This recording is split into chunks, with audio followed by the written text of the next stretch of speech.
Quiero que pasen a 2 de Timoteo capítulo 4. 2 de Timoteo capítulo 4. Ese es el último capítulo que el apóstol Pablo escribió. El capítulo final de sus 13 cartas. Hasta donde sabemos, esta es la última carta que le escribió a la iglesia y, claro, la última de sus libros bíblicos. Él está viendo su vida, viendo hacia atrás a su vida. Un hombre relativamente ya de edad aquí. Él está a punto de morir. Él es un prisionero y él está por ser ejecutado. No está muy lejos de que va a colocar su cabeza sobre un bloque de madera y una hacha va a brillar en el sol y va a separarla de su cuerpo y va a estar instantáneamente en la presencia del Señor. Es el fin de su vida. Podrías ver su vida y pensar que fue un fin triste. Él virtualmente está solo. Él ha sido abandonado por personas que estaban relacionadas de manera cercana a él y en quien había invertido mucho. Él está ahí en la cumbre de su vida, el punto más alto. Él es leal a su Salvador. Él está en una posición victoriosa, pero está ensangrentado y está a punto de derramar más sangre. Su vida entera, como un predicador, ha estado llena de persecución y sufrimiento y daño físico y de luchas espirituales y de pelear contra demonios y de pelear contra engañadores y falsos maestros y judaizantes y de pelear en contra de personas que querían destruir la iglesia. No hay multitudes que lo rodeen en este momento. No hay un gran funeral final. No hay recompensas, no hay reconocimientos. De hecho, ahí mismo en la misma carta él dice, todos me han desamparado. Inclusive Timoteo, quien debía ser su hijo en la fe y debía retomar y continuar con el ministerio, está en peligro de desviarse. Él se ha debilitado. Pablo tiene que decirle, aviva el fuego del don de Dios que está en ti, haz obra de evangelista, no te avergüences de mí, no te avergüences del Señor, no seas un cobarde. Inclusive le dice, no abandones la verdad, esfuérzate. Son sus palabras en el capítulo 2. Las palabras finales de Pablo son muy tristes. Observe el versículo 9. Él dice, Timoteo, procura venir pronto a verme. ¿Por qué? Porque Demas me ha desamparado, amando este mundo, y se ha ido a Tesalónica. Crescente fue a Galacia, y Tito a Dalmacia. Solo Lucas está conmigo. Y llega a este punto. Al final de su vida inmensamente poderosa, él solo tiene una persona con él, su compañero de lucha, Lucas. Él le dice a Timoteo, toma a Juan Marcos, y tráele contigo, porque me es útil para el ministerio. A Tíquico, versículo 12, lo envié a Éfeso, dice él. Quiere compañerismo, quiere compañeros, quiere estar rodeado de personas que son leales, que lo aman, porque sus amigos o lo han desamparado o han sido enviados a otro lado. Y después en el versículo 13 él dice, trae cuando vengas el capote que dejé en Troas. Está enfriando la temperatura. Necesito mi capote. Necesito abrigo.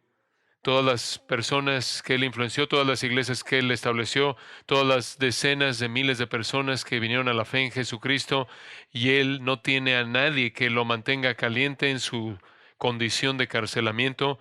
Él dice, trae los libros, mayormente los pergaminos.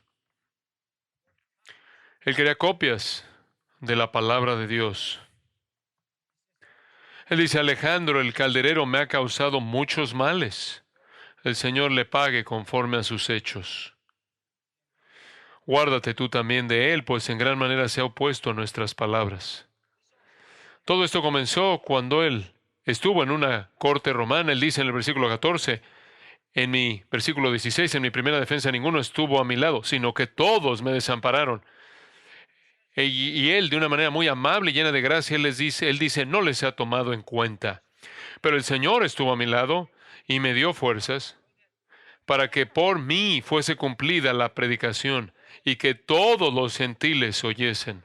Así fui librado de la boca del león. Y el Señor me librará de toda obra mala y me preservará para su reino celestial. Y después, una doxología maravillosa, una bendición. A esa gloria por los siglos de los siglos. Amén. Esas son palabras realmente dolorosas. Este es un hombre que en una ocasión en su vida lo tuvo todo. Este es un hombre muy preparado. Este es un hombre que fue un religioso líder en el judaísmo. Este fue un hombre que había estado orando.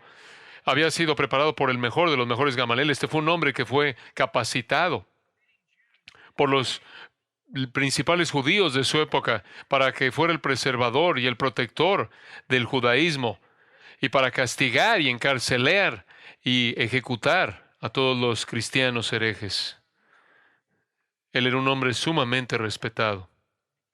Y cuando vino a Cristo, el resto de su vida, él predicó, estableciendo iglesias, y uno pensaría que estaría rodeado por todos aquellos que tenían toda razón por agradecerle por cómo él había influenciado las vidas de ellos. Pero él está solo, está en la soledad. Y él cierra el libro diciendo, saluda a Prisca y a Aquila y a la casa de Onesíforo. Erasto se quedó en Corinto y a Trófimo dejé en Mileto enfermo.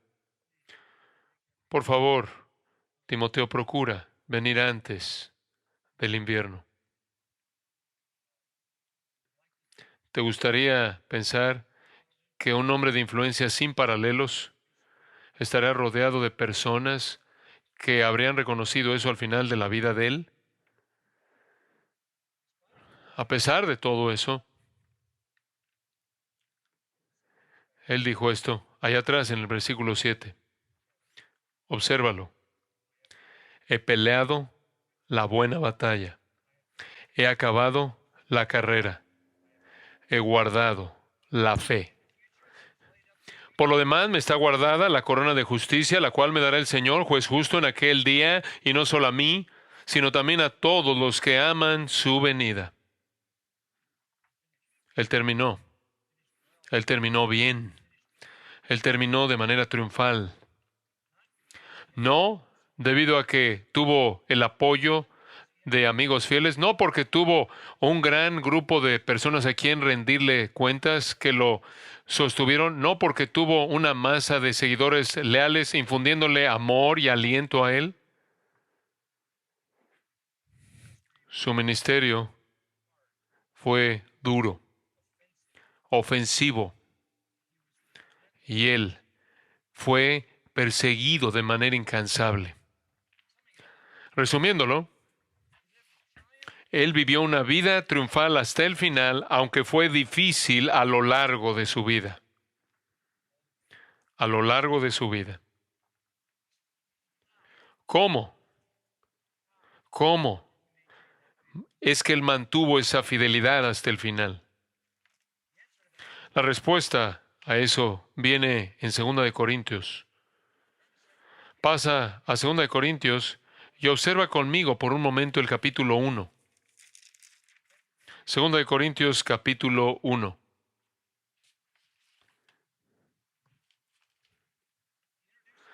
Él introduce la carta a la iglesia en Corinto. En el versículo 3, al decir, bendito sea el Dios y Padre de nuestro Señor Jesucristo, Padre de misericordias y Dios de toda consolación, el cual nos consuela en todas nuestras tribulaciones, para que podamos también nosotros consolar a los que están en cualquier tribulación por medio de la consolación con que nosotros somos consolados por Dios, porque de la manera que abundan en nosotros las aflicciones de Cristo, así abunda también por el mismo Cristo nuestra consolación. Pero si somos atribulados, es para vuestra consolación. Él sigue hablando él sigue hablando de aflicción. Él lo vuelve a decir en el versículo 8, porque hermanos, no queremos que ignoréis acerca de nuestra tribulación que nos sobrevino en Asia, pues fuimos abrumados sobremanera, más allá de nuestras fuerzas, de tal modo que aún perdimos la esperanza de conservar la vida, pero tuvimos en nosotros mismos sentencia de muerte, para que no confiásemos en nosotros mismos, sino en Dios que resucita a los muertos. Él estaba seguro de que iba a morir. Y entonces él estaba confiando en el Dios que resucita a los muertos. El Dios, él dice en el versículo 10, que nos libró de tan gran muerte y nos librará. Este fue el patrón constante de su vida. En el capítulo 6 podrías observar eso. Versículo 4, él dice, antes bien, como siervos de Dios, hemos estado en mucha paciencia. Está esa palabra tribulaciones, en necesidades, en angustias, en azotes, en cárceles, en tumultos, en trabajos, en desvelos, en ayunos. Allá abajo, en el versículo 8, él dice, hemos enfrentado mala fama, engañadores. Versículo 9, como desconocidos, como moribundos, como castigados, como entristecidos. Versículo 10, como pobres, como no teniendo nada. Esa fue su vida. En el capítulo 11, en el versículo 23, él dice, ¿son ministros de Cristo? Como si estuviera loco, hablo. Yo más. ¿Y qué es lo que nos hace tener la confianza de que verdaderamente es un siervo de Cristo? Porque él dice, yo he estado en trabajos más abundantes, en azotes sin número, en cárceles más, en peligros de muerte muchas veces. De los judíos, 5 veces he recibido 40 azotes menos uno. 3 veces he sido azotado con varas, 1 vez apedreado, 3 veces he padecido naufragio, 1 noche y 1 día he estado como náufrago en alta mar, en caminos muchas veces, en peligros de ríos, peligros de ladrones, peligros de los de mi nación, peligros de los gentiles, peligros en la ciudad, peligros en el desierto, peligros en el mar, peligros entre falsos hermanos, en trabajo y fatiga, en muchos desvelos, en hambre y sed, en muchos ayunos, en frío y en desnudez, y además de todo ese sufrimiento externo, tengo el sufrimiento interno diario, la preocupación por todas las iglesias. Siento su debilidad espiritual. Tengo una preocupación intensa por el pecado de ellos. Este es un hombre que ha conocido el sufrimiento, su ministerio, su vida entera de ministerio. El sufrimiento fue tan profundo, en algunos casos, que él le pidió al Señor que por favor lo quitara. Capítulo 2, él dice en el versículo 8, respecto a lo cual 3 veces he rogado al Señor que quite el sufrimiento. El Señor dijo no. Y entonces, versículo 10, por lo cual, por amor a Cristo me gozo en las debilidades, en afrentas, en necesidades, en persecuciones, en angustias. Realmente lo único que conoció. Sabes, es bastante difícil ser fiel simplemente cuando todo va bien. ¿Cómo mantienes ese tipo de fidelidad cuando lo único que haces es sufrir? Cuando sufres no solo en manos de los enemigos de la cruz, sino que sufres en manos de creyentes debido a tu preocupación intensa por la iglesia. Simplemente como recordatorio, Él escribió 13 cartas y él no envió ninguna de ellas a un incrédulo. Todas ellas las envió a creyentes, porque los creyentes le traían tanta tristeza espiritual. Solo hubo un grupo a quien no tuvo algo que condenar. El resto necesitaron una exhortación fuerte, incluyendo a los corintios. Él dijo, cuando venga, quizás vengo con una vara, con una vara. Y él dijo, y cuando venga, voy a exhibir su pecado y voy a hacerlo según como el Señor dijo que lo hiciéramos. Voy a revelar pecado con 2 o 3 testigos. Mateo 18 dice, y vamos a confrontar ese pecado. Entonces aquí hay un hombre que está siendo perseguido desde afuera y está siendo decepcionado desde adentro, a nivel interno, enfrentando a los hombres pecaminosos que vinieron tras él porque odiaban el Evangelio y esto contribuía al pecado que corrompía a la iglesia. Cuando Pablo entraba a una iglesia, no preguntaba cómo era el hotel, sino preguntaba cómo es la cárcel. Es muy probable que ahí era donde iba a estar. Todo eso para hacer la pregunta, ¿cómo es que un hombre permanece fiel bajo ese tipo de presión incesante? Esa es la pregunta. Bueno, la respuesta viene en 2 de Corintios capítulo 4, en el texto que Josías leyó. Bueno, este es un capítulo largo y no podemos cubrir todo lo que está aquí. Entonces, solo quiero darles el tipo de panorama y alentarte que si estás sirviendo al Señor en alguna capacidad, que te familiarices aún más con esta porción increíble de las Escrituras. Comencemos donde queremos comenzar, en el versículo 1. El versículo 1 termina con esta afirmación: no desmayamos. Ves lo mismo en el versículo 16. No desmayamos. Ahora, no sé qué dice su traducción, pero permíteme decirte lo que es en el original griego. Es el verbo ekakeo. Eso significa malicia, maldad, impiedad, depravación. Lo que él está diciendo es esto: nosotros no cedemos al pecado. Nosotros, colectivamente refiriéndose a sí mismo, no cedemos a la maldad. Yo no me he desviado pecaminosamente. Yo no he desacreditado el Evangelio. Yo no he traído vergüenza a Cristo. Yo no le he fallado yo no he fallado en el área de la virtud y justicia. Nunca pensó que era perfecto. Él no dijo, no es como si lo hubiera alcanzado ya, sino que prosigo a la meta en Filipenses 3. Él sabía que no era un hombre perfecto. Romanos 7, él dice, oh miserable de mí. Hay un principio que está operando en mí que me hace pecar. Pero en el poder del Espíritu, por la gracia de Dios, Él triunfó y nunca se desvió.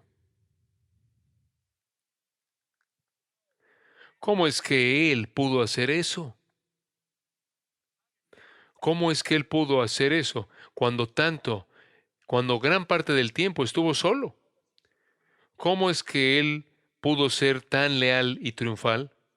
La respuesta es esta. Él vivió en base a convicciones.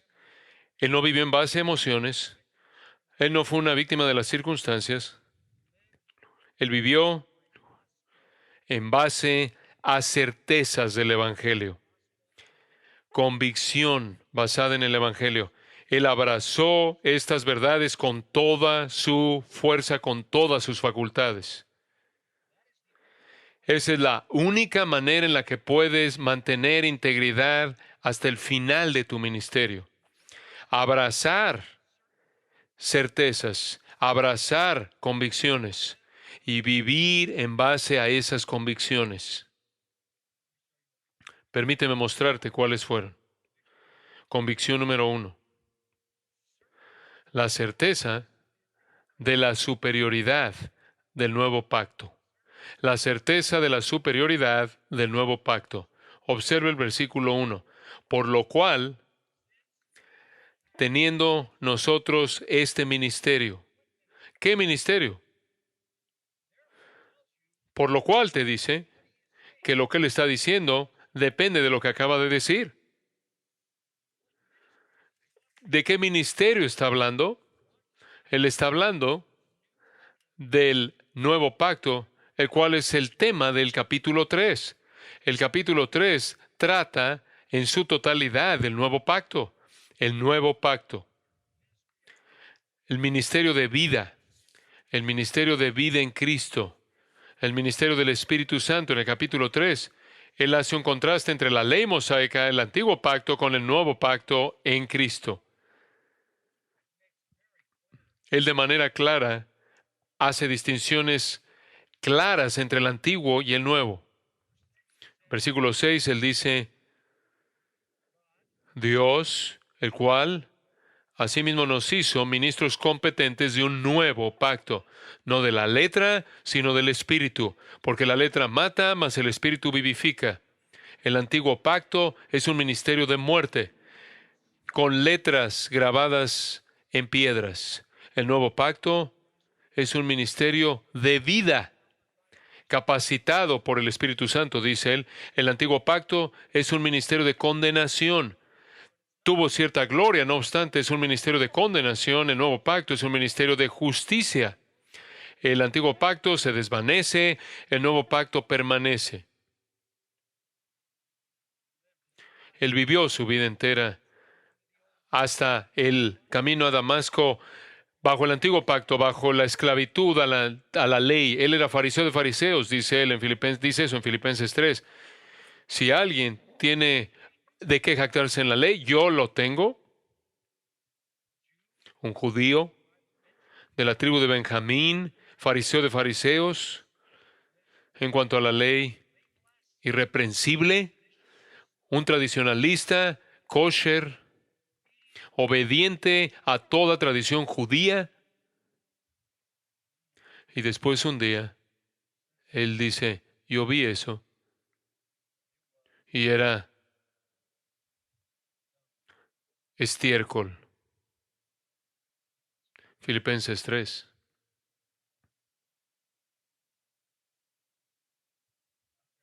Comparado con el nuevo pacto. Él no podía ser salvo por el antiguo pacto, porque por las obras de la ley ningún ser humano será justificado, dijo Pablo. Todo lo que el antiguo pacto fue hacer fue condenarme. Me envía a la muerte. Cuando él dio su testimonio en el capítulo 26 de Hechos, en el versículo 4, lo oímos decir esto, hablándole al rey Agripa. Mi vida, pues, desde mi juventud, la cual desde el principio pasé en mi nación, en Jerusalén, la conocen todos los judíos. La pasé en mi nación, en Jerusalén, los cuales también saben, debido a que me conocen por mucho tiempo, si quieren testificarlo, conforme a la más rigurosa secta de nuestra religión, viví fariseo. Y ahora, por la esperanza de la promesa que hizo Dios a nuestros padres, soy llamado a juicio. Promesa cuyo cumplimiento esperan que han de alcanzar nuestras 12 tribus, sirviendo constantemente a Dios de día y de noche. Por esta esperanza, oh rey, Agripa, soy acusado por los judíos. Yo he llegado a creer, dice él, en lo que los judíos siempre habían esperado, el nuevo pacto en Cristo.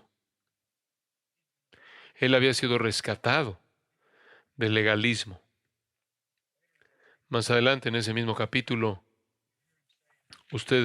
tú lo oyes decir en el versículo 15, repitiendo su testimonio. Yo entonces dije en el camino a Damasco, ¿quién eres, Señor? Y el Señor dijo, yo soy Jesús a quien tú persigues.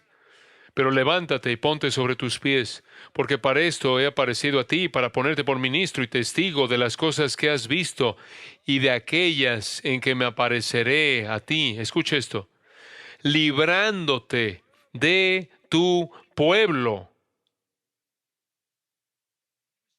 Él fue librado, rescatado del judaísmo, de el legalismo que no podía salvar. Por la ley viene el conocimiento del pecado. No hay salvación mediante la ley. Pablo pasó su vida entera tratando de salvarse a sí mismo al guardar la ley. Y él había acumulado toda la confianza de los judíos debido a su celo. Y después en el camino a Damasco, él conoció a Cristo.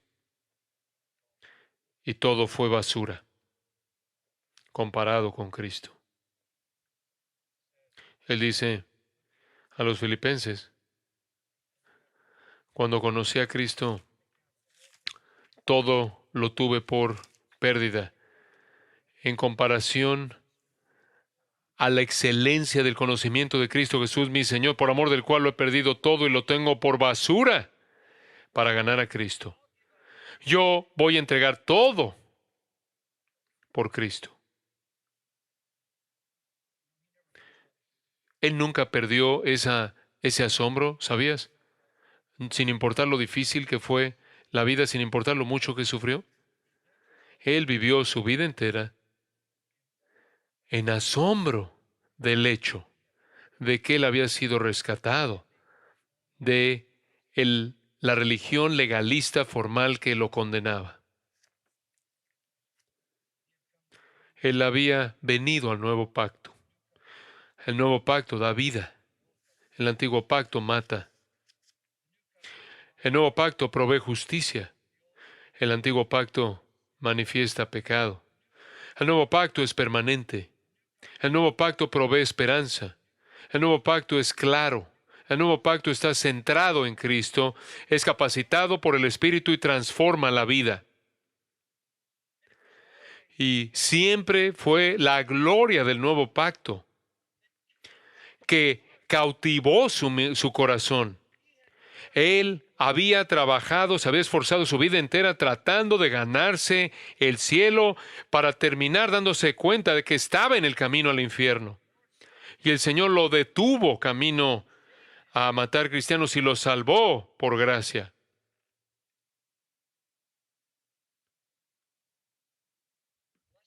La bendición del nuevo pacto fue tan abrumadora que él nunca superó esa gloria.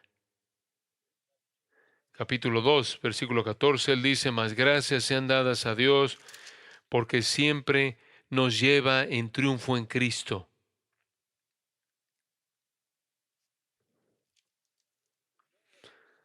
¿Sabe usted lo que lo va a sostener en el ministerio hasta el final?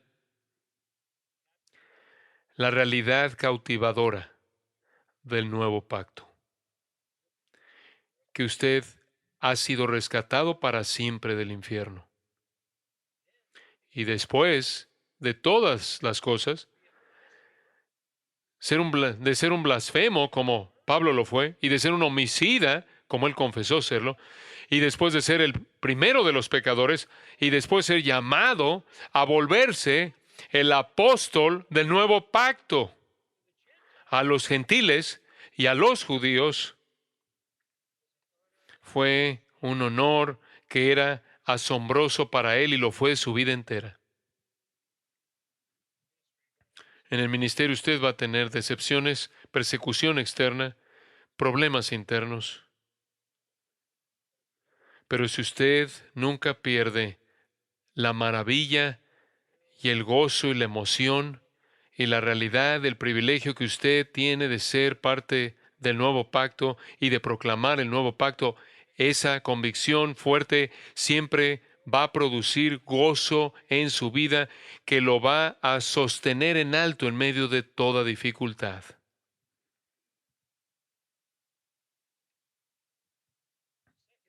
Hay una segunda cosa que fue una convicción de Pablo. No solo la superioridad del nuevo pacto, lo cual fue una realidad abrumadora. Él entró al reposo cuando vino a Cristo de todas las obras inútiles del legalismo judío. La segunda certeza en su vida fue que él estaba cierto, y esto es importante, él estaba cierto de que el ministerio era una misericordia. Él estaba seguro, cierto, de que su ministerio era una misericordia. Ve a mucha gente decepcionada en el ministerio, decepcionada por los resultados, decepcionada por el tamaño de su iglesia, por la respuesta de la gente a su predicación, decepcionada por la manera en la que la gente los trata. Usted no puede decepcionarse si usted piensa que usted no merece nada de cualquier manera, ¿verdad? Usted oye de personas que dicen, bueno, esta persona ya se agotó en el ministerio.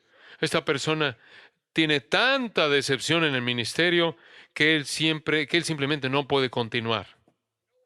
¿Sabe por qué la gente se agota en el ministerio? No porque trabajan duro. No creo, no creo que aquellos que excavan fosos se agotan. No, el problema no es trabajo duro, sino que son expectativas no cumplidas. Eso es lo que crea ansiedad, eso es lo que produce amargura. Y la única manera en la que usted puede tener expectativas que lo decepcionen a usted es cuando usted cree que usted merece algo.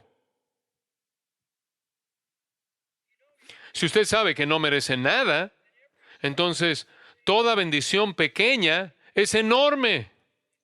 Por favor, ve el versículo 1.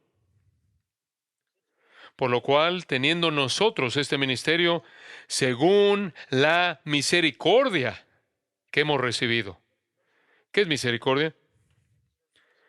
Bendición inmerecida. No merecemos nada. Pablo dice, yo soy el primero de los pecadores. Yo fui blasfemo. Yo no merezco nada. Yo fui perseguidor. Yo fui un agresor violento. 1 Timoteo 1:13. Sin embargo, fui recibido ¿a qué? A misericordia. ¿Es misericordia lo que nos salvó? ¿Es misericordia lo que nos colocó en el ministerio? Todo es misericordia.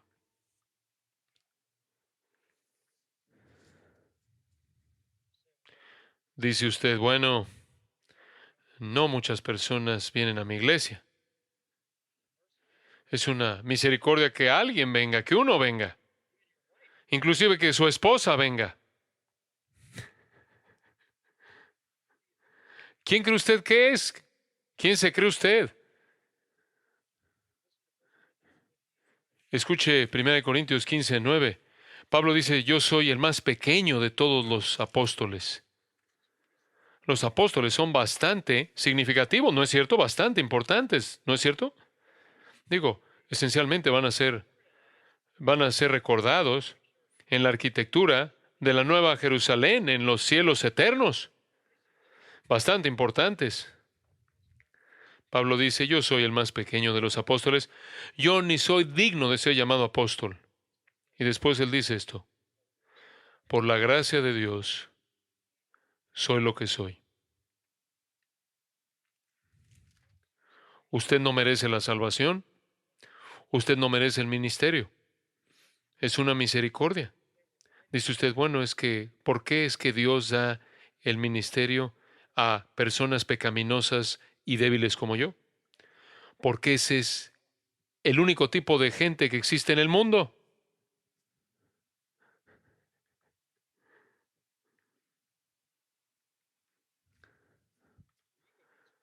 Si su ego si su ego le estorba a usted y usted cree que es alguien especial y usted cree que el ministerio es algo más que la misericordia, que es algo que usted se ganó o que usted merece, Quizás usted no llegue al final, porque si su sentido de satisfacción está conectado a su ego, usted va a tener problemas.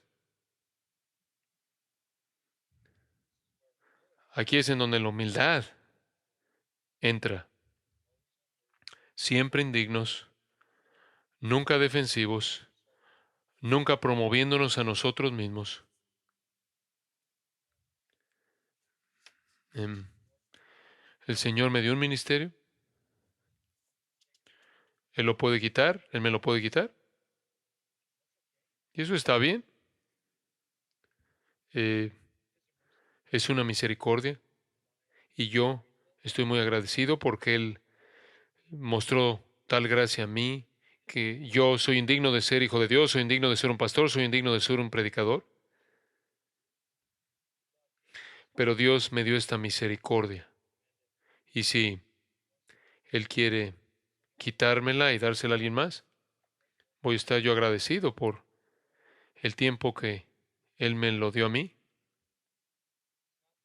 No está ligado a mi ego, simplemente es una misericordia. Hay una tercera convicción que Pablo tuvo, que yo creo que lo aseguró.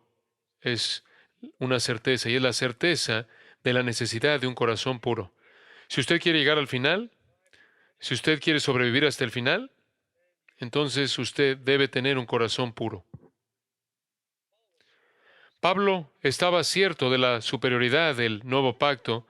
Eso lo abrumó de gozo. Él estaba cierto de que el ministerio era una misericordia que no merecía, y él estaba agradecido por cualquier tipo de ministerio que tuviera, independientemente del sufrimiento que enfrentara. Y en tercer lugar, él estaba cierto de la necesidad de un corazón puro. Observa el versículo 2. Antes bien renunciamos al oculto y vergonzoso. Si usted tiene algo en su vida que es vergonzoso, usted lo esconde, lo oculta. Usted lo oculta. Pablo dice, yo no tengo una vida oculta. Yo no tengo una vida oculta. Yo no tengo pecado secreto. Yo no tengo vicio oculto. Lo más sorprendente que Pablo dijo en defensa de su propia integridad está ahí atrás en el capítulo 1, en el versículo 12. Lo que había pasado en Corinto, para darle un poco de historia, es que habían falsos maestros que habían venido, y claro que los falsos maestros querían propagar mentiras satánicas, pero para hacer eso, tuvieron que hacer que la gente dejara de confiar en Pablo. Tenían que convencerlos de que Pablo era un fraude. Y entonces, y así dejaran a Pablo y siguieran a los falsos maestros para absorber el error. Y entonces acusaron a Pablo de todo tipo de cosas. A lo largo de 2 de Corintios lo vemos. Lo acusaron de estar en el ministerio por motivos avaros, de avaricia. Lo acusaron por estar en el ministerio por buscar favores sexuales por parte de las mujeres. Lo acusaron de estar en el ministerio por razones falsas, de que no tenía credenciales de los apóstoles. Lo acusaron de falsificar su historia de ministerio y sus logros. Y lo acusaron de tener una, una vida corrupta, secreta, oculta. ¿Cómo responde Pablo a eso? Le acabo de leer. Él dijo, renunciamos al oculto y vergonzoso. Esa fue mi vida antigua. Escuche, eso es lo que un fariseo hace todo el tiempo. Porque la ley no puede refrenar la carne, no puede refrenar la maldad. Entonces, alguien quien es un legalista simplemente esconde la conducta vergonzosa. Esa fue mi vida como fariseo. Esa fue mi vida como legalista. Esa fue mi vida como un sacerdote católico romano. Yo no conocía a Dios. No tenía el Espíritu Santo. Mi corazón estaba lleno de impiedad, pero tuve que ocultarlo. Ahora en Cristo he renunciado a la vida oculta del legalismo, del vicio oculto. Y usted puede acusarme, y ustedes pueden acusarme de lo que quieran. Al final, observe el capítulo 1, versículo 12. Porque nuestra gloria es esta, el testimonio de nuestra conciencia. ¿Sabe usted lo que está diciendo? Ustedes pueden acusarme. Mi conciencia no me acusa. ¿Qué es tu conciencia? Según Romanos capítulo 2, es un mecanismo que Dios te dio, o para justificarte o para acusarte. Todos sabemos lo que es una conciencia culpable. Es un sistema de advertencia. Es para tu vida espiritual lo que el dolor es para tu vida física. Tú sabes que el dolor es un regalo de Dios, ¿verdad? Porque el dolor te dice que algo está mal contigo físicamente. Es algo bueno. Si no puedes sentir nada, te mueres. El dolor es un regalo de Dios para detenerte y decirte algo está mal físicamente. Tu conciencia es un mecanismo que te dice algo está muy mal espiritualmente y te acusa, te hace sentir culpable, ansioso, hace que tu corazón lata más rápido, que tu saliva se seque, te hace tener miedo. Inclusive puedes tener palpitaciones de corazón. Pablo dice, me están acusando de muchas cosas y mi conciencia está diciendo nada.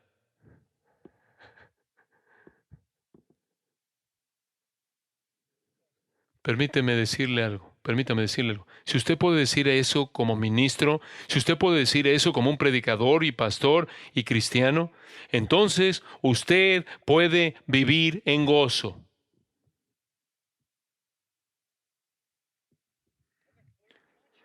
Si tenga usted una conciencia limpia, y por cierto, él dice esto con tanta frecuencia, lo dice de nuevo. En 2 de Timoteo 1, lo vuelve a decir, en Tito 1, lo vuelve a decir, en Hechos 23, lo vuelve a decir, en Hechos 24. Él estaba ganando la batalla contra el pecado a nivel interno. Y es en el interior en donde el pecado comienza, ¿verdad? Los pensamientos malos. Santiago dice, cultiva pensamientos malos y das a luz al pecado. Si quieres tener un ministerio perseverante y llegar al final y ser victorioso sobre el pecado, tienes que serlo internamente. La gente me ha preguntado a lo largo de los años si rindes cuentas a alguien. Claro, Patricia, mi esposa, eh, ella espera que yo viva todo el tiempo todo lo que he predicado. La mujer no es realista.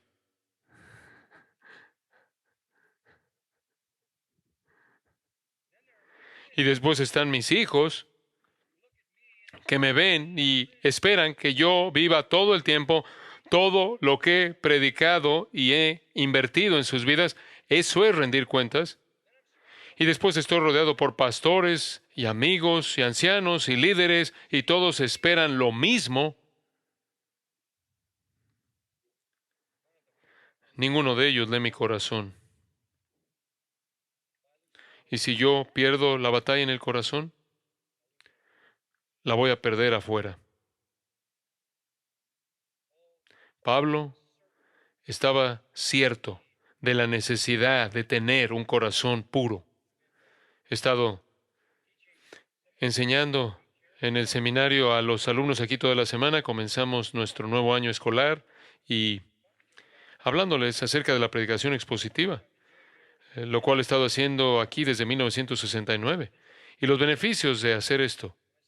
Y les dije,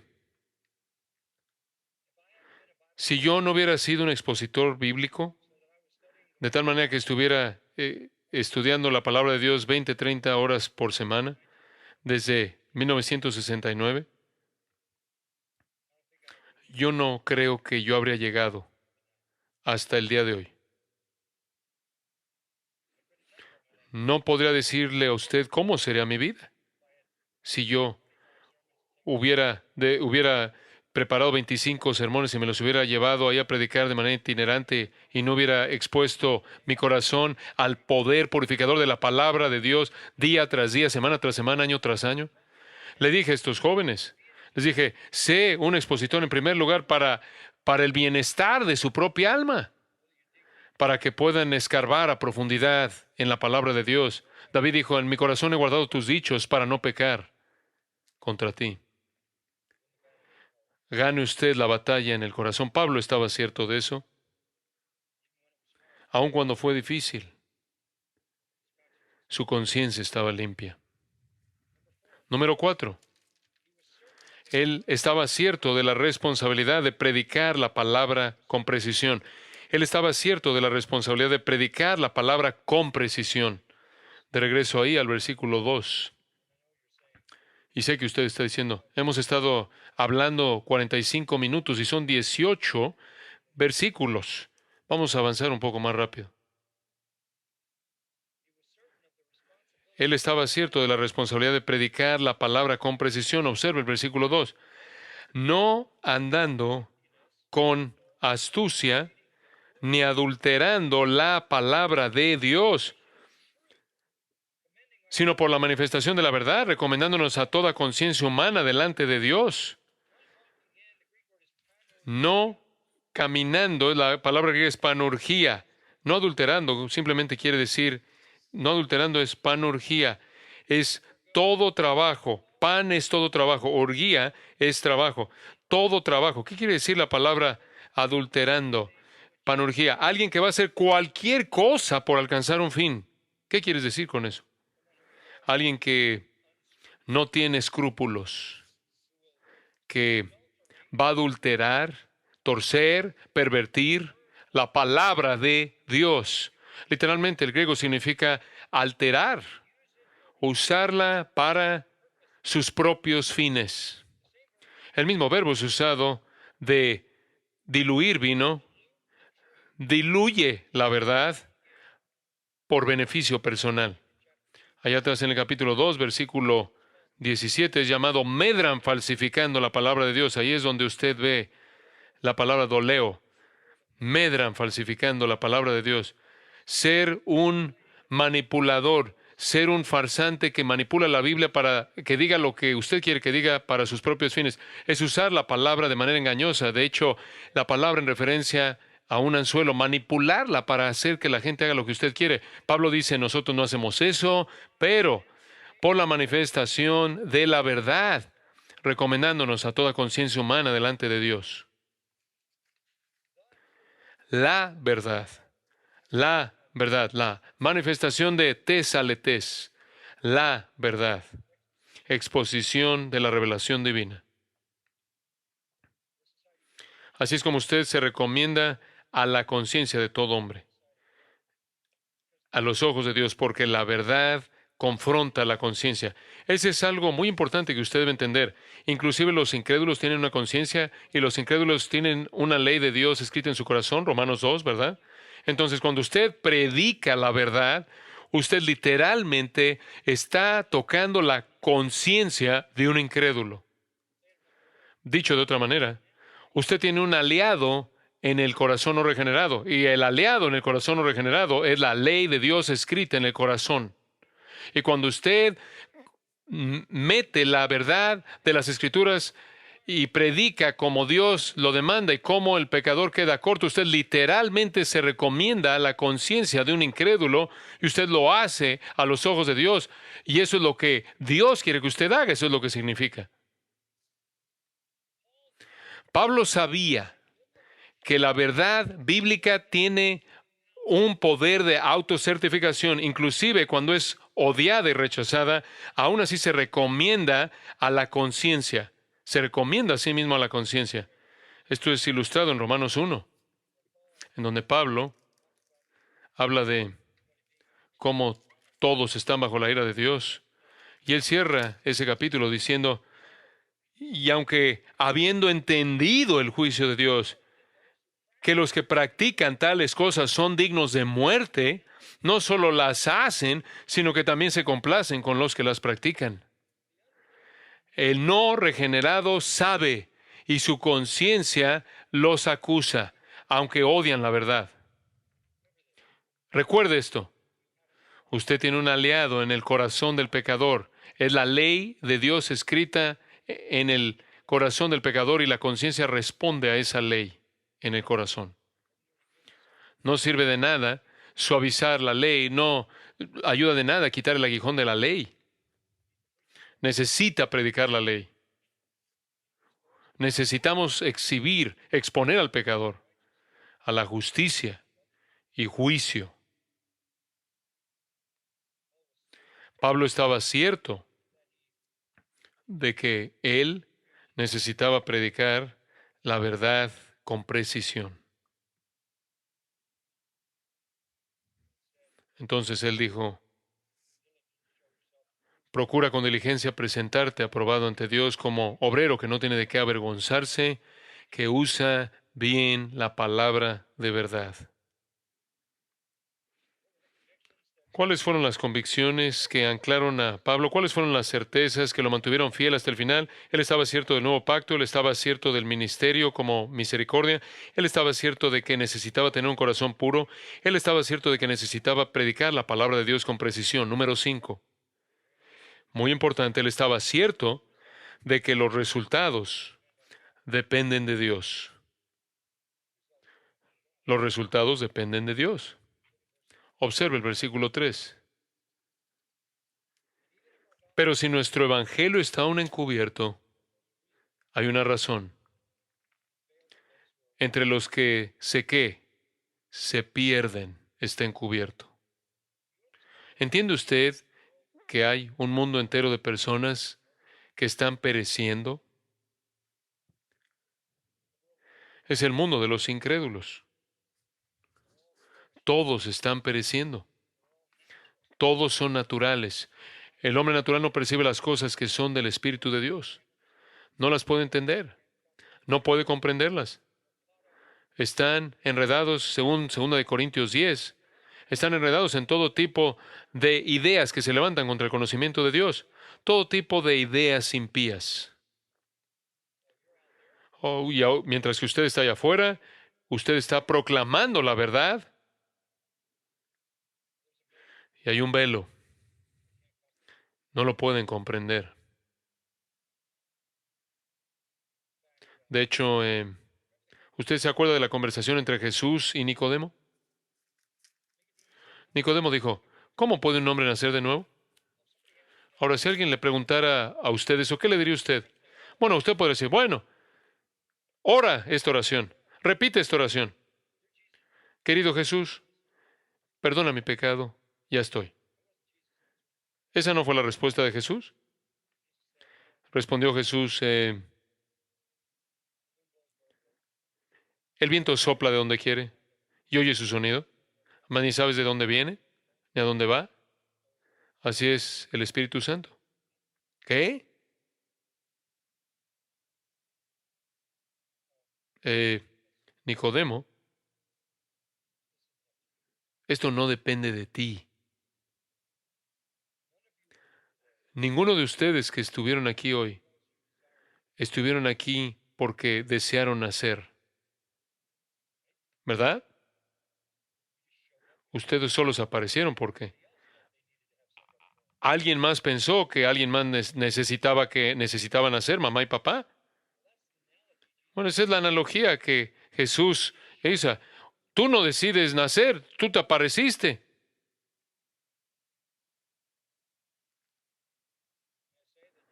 Puedo decir que usted esencialmente tiene esencialmente la misma cantidad de contribución a su nuevo nacimiento. Es la obra del Espíritu Santo. Y sabe una cosa, si yo pensara que la salvación de personas depende de mi predicación, yo me volvería loco. La gente se iría al infierno por mí. La gente estaría llegando al cielo por mí. No, demasiada responsabilidad para mí. Dice usted, bueno, ¿cómo? ¿Cómo sucede? Bueno, el versículo 4 dice, eh, el velo debido a que el Dios de este siglo, Satanás, cegó el entendimiento de los incrédulos. Entonces están pereciendo, están en la categoría de los que están pereciendo, están cegados porque nacen en pecado y están doblemente cegados porque el Dios de este siglo, quien es Satanás, cegó el entendimiento de los incrédulos para que no les resplandezca la luz del Evangelio de la gloria de Cristo, el cual es la imagen de Dios. Esta es la condición humana. Pablo dice, no nos predicamos a nosotros mismos, sino a Jesucristo como Señor. Entonces, ¿qué hacemos? Predicamos a Jesucristo como Señor y a nosotros como vuestros esclavos por amor de Jesús. ¿Y cómo suceden los resultados? Observa el versículo 6. Porque Dios, que mandó que de las tinieblas resplandeciese la luz. ¿A qué se está refiriendo eso? A Génesis. Sea la luz. El mismo Dios que creó la luz y que dijo que resplandeciese la luz de las tinieblas, es el que, versículo 6, resplandeció en nuestros corazones para iluminación del conocimiento de la gloria de Dios en la faz de Jesucristo.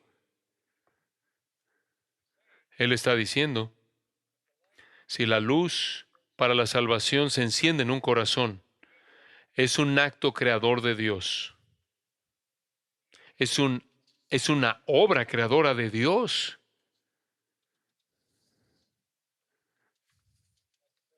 Es como la parábola en Marcos 4. Jesús dice, el ministerio es como un granjero. Planta algo de semilla y se va a acostar. No sabe qué está pasando y crece. No es su poder. Su fidelidad consiste en plantar la semilla. La semilla crece en secreto, mediante el poder divino. La salvación es la obra creadora de Dios. Y el paralelo es, así como Dios creó la luz de las tinieblas y hace lo mismo en los corazones de aquellos que Él quiere. No de manera independiente de su arrepentimiento y fe, sino que Él produce eso. Yo puedo vivir mi vida y puedo estar feliz como predicador y dejar eso en Dios. Dejarle eso a Dios. Yo no necesito contar cabezas. No necesito decir, soy responsable por la conversión de esta persona. No lo soy.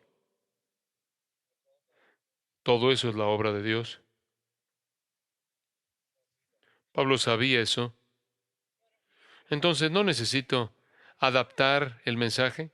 No necesito manipular la voluntad del pecador.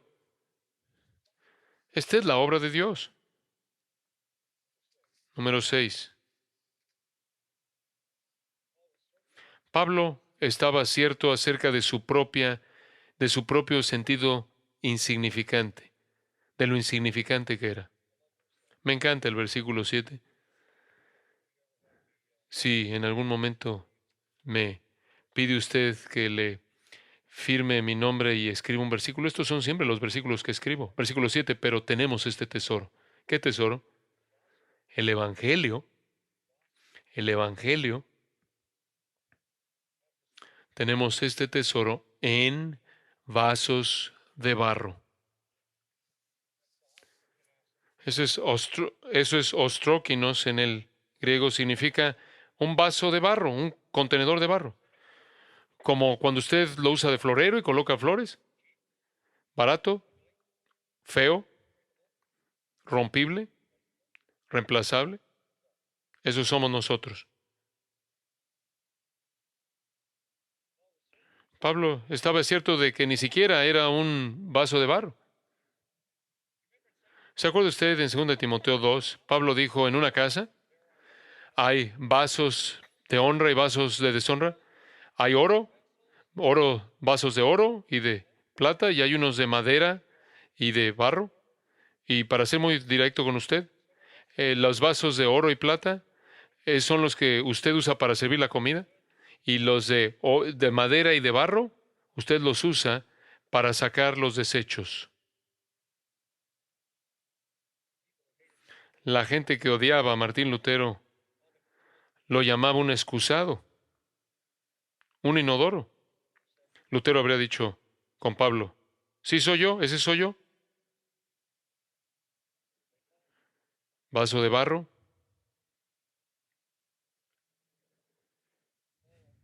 Pablo entendió que él era rompible, reemplazable,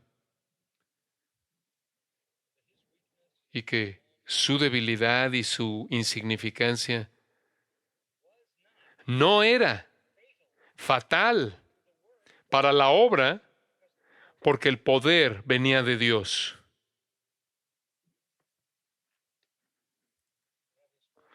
Tenemos este tesoro en vasos de barro. Eso es por diseño de Dios. Eh, yo no soy la explicación de mi ministerio. Usted me puede sentar, usted me puede picar con su dedo y hacerme preguntas, y probablemente va a decir lo que mi hijo dijo. Me vio un día y dijo, papá, cuando tú predicas, algo especial sucede, pero el resto del tiempo tú no eres muy especial. Inclusive, para mi propio hijo, no, yo no era la explicación, yo no fui la explicación del ministerio. Yo le dije, mira, lo entiendo.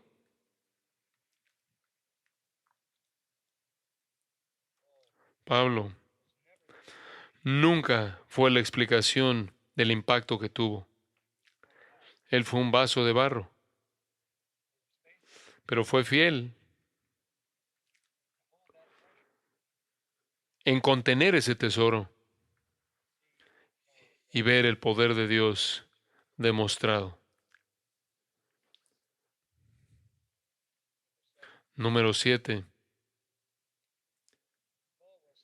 Pablo estaba cierto del beneficio del sufrimiento.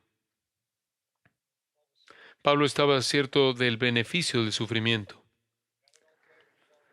Tened por sumo gozo cuando os halléis en diversas ¿qué? Pruebas, porque eso es lo que perfecciona su fe.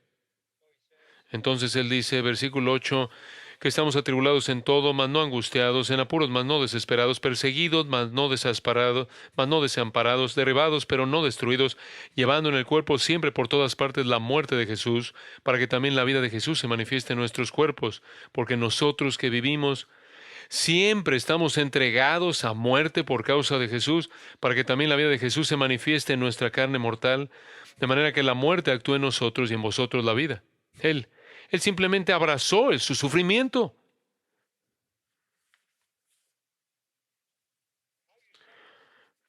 La manera en la que usted sufre revela a Cristo en usted. De nuevo, capítulo 12, él 3 veces le pidió al Señor, Señor, quite este aguijón en la carne, este mensajero de Satanás, este demonio. Yo creo que ese era el demonio que estaba aterrorizando, sacudiendo a la iglesia corintia y por lo tanto trayendo dolor a Pablo por lo que el demonio estaba haciendo a través de los falsos maestros en esta iglesia.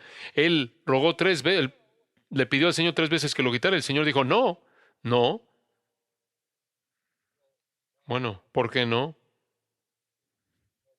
El Señor dice esto porque te evita, te guarda de exaltarte a ti mismo.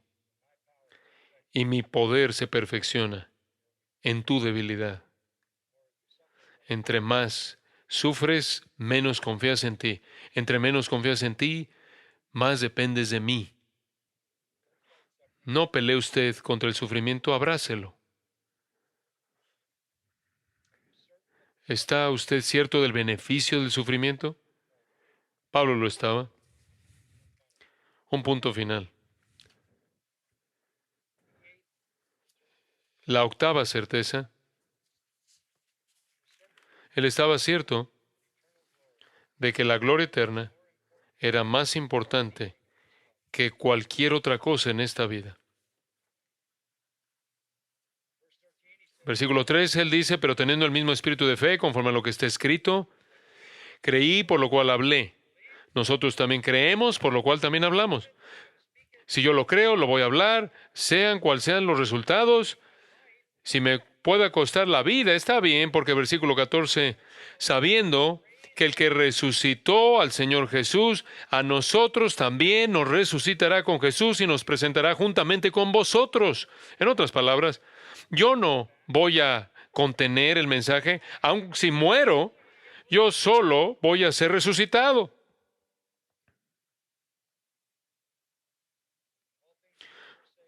Porque todas estas cosas, versículo 15, padecemos por amor a vosotros.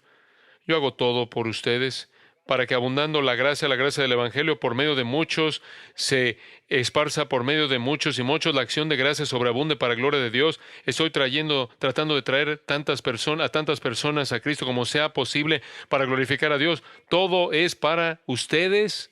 Y después se lo resume en el versículo 16 al 18. Por tanto, no desmayamos, no cedemos, no nos desviamos, porque esto sabemos, que aunque nuestro hombre exterior se va desgastando, el interior, no obstante, se renueva de día en día. Y después me encanta esto, porque esta leve tribulación momentánea en esta vida produce en nosotros un cada vez más excelente y eterno peso de gloria. ¿Tiene usted la perspectiva celestial? ¿A quién le importa lo que pase aquí? Lo único que importa es lo que pase allá.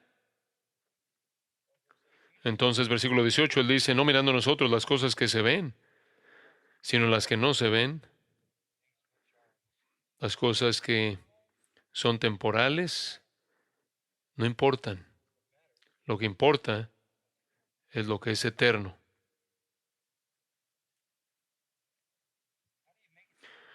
¿Cómo es que usted llega al final? Usted tiene que tener convicciones fuertes. Esto es su esqueleto espiritual. Este es su marco de referencia en la cual su vida opera, de la cual depende su vida. Si usted carece de convicciones como estas, lo más probable es que usted no va a llegar al final. No estoy diciendo que usted va a perder su salvación, pero realmente es cuestionable si usted va a estar en donde Pablo estuvo de pie al final y diga a usted, he peleado la buena batalla, he guardado la fe, he acabado la carrera, ahora es tiempo de que yo reciba mi recompensa. ¿Y por qué quiere usted una recompensa? Porque demuestra fidelidad. ¿Y qué va a hacer usted con su recompensa? La va a arrojar a los pies del Señor Jesús. Padre, te damos gracias por este tiempo maravilloso en esta noche, en tu palabra preciada. Gracias por estos queridos amigos. Y oro, Señor, porque tú selles tu verdad en sus corazones, en mi corazón, y que tú nos uses a todos para tu gloria. Oramos con corazones agradecidos por la misericordia del ministerio que se nos ha dado. Manténnos fieles. En el nombre del Salvador. Amén.